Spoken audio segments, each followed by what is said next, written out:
Hello everyone, I'm Avila Clemenshia, Assistant Professor in Computer Science, Nirmala College for Women. In this video, we shall discuss on Linux Essentials. Linux is a powerful and flexible family of operating systems that are free to use and share.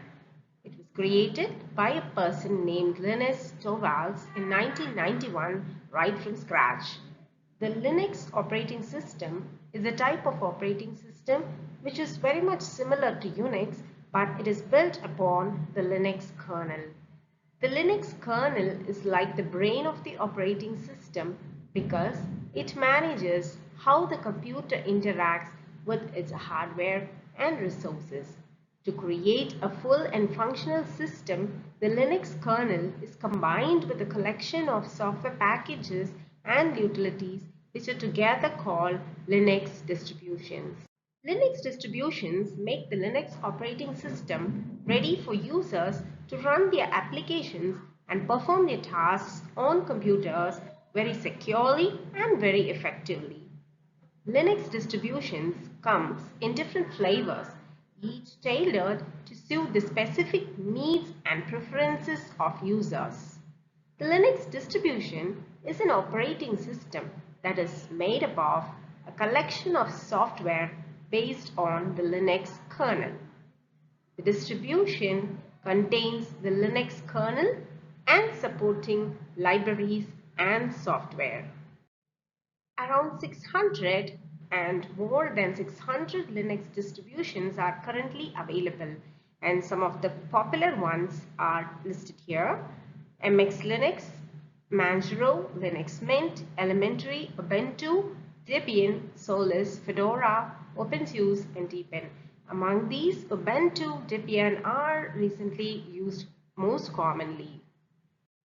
Let's see the architecture of Linux.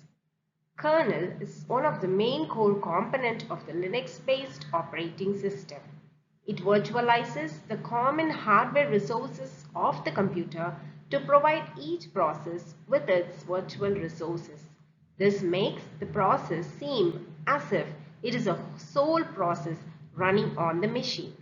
The kernel is also responsible for preventing and mitigating conflicts between different processes. And different types of kernel are available, and they are monolithic kernel, hybrid kernels, fork kernels, and microkernels. The next in the architecture of Linux is the system library. Linux uses system libraries, also known as shared libraries, to implement various functionalities of the operating system. These libraries contain pre-written code that applications can use to perform specific tasks. System libraries act as an interface between applications and the kernel, providing a standardized and efficient way for applications to interact with the underlying system. The next component is shell. The shell is a user interface of the Linux operating system. It allows users to interact with the system by entering commands which the shell interprets and executes. The next in the architecture is a hardware layer. The hardware layer encompasses all the physical components of the computer such as RAM, HDD, CPU, and input-output devices. This layer is responsible for interacting with the Linux operating system and providing the necessary resources for the system and the applications to function properly. The next component in the architecture is system utility. System utilities are very essential tools and programs which are provided by the Linux operating system to manage and configure various aspects of the system.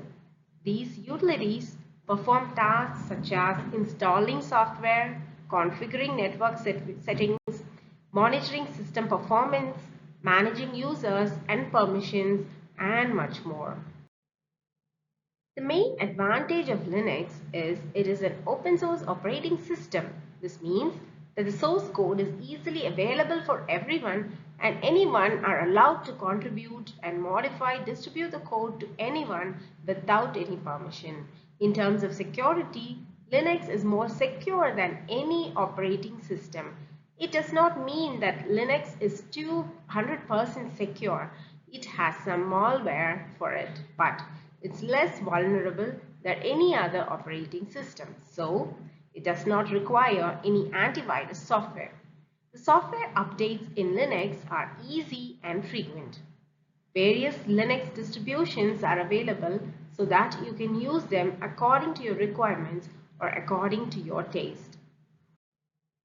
Few more advantages are it has large community support. It provides high stability. It rarely slows down or freezes, and there is no need to reboot it after short time. It maintains the privacy of the user. The performance of the Linux system is much higher than other operating systems. It allows a large number of people to work at the same time and it handles them efficiently. It is network friendly. The flexibility of Linux is high. There is no need to install a complete Linux suite. You are allowed to install only the required components. Linux is compatible with a large number of file formats. It is fast and easy to install from the web. It can also install it on any hardware, even on any of your old computer system. It performs every task properly, even it has limited space on the hard disk. Let's also see the overview of Linux shell and shell scripting. A shell is a special user program that provides an interface for the user to use operating system services. Shell accepts human-readable commands from users and converts them into something which the kernel can understand. It is a command language interpreter that executes commands read from input devices such as keyboards or from files. The shell gets started when the user logs in or starts the terminal. The shell is broadly classified into two categories: command line shell and graphical shell. A command line shell is a shell which can be accessed by users using a command line interface. A special program called terminal in Linux or Mac or Macintosh OS or command prompt in Windows OS is provided to type in the human readable commands, the commands such as cat, ls, etc. And then these are being executed. The result is then displayed on the terminal to the user.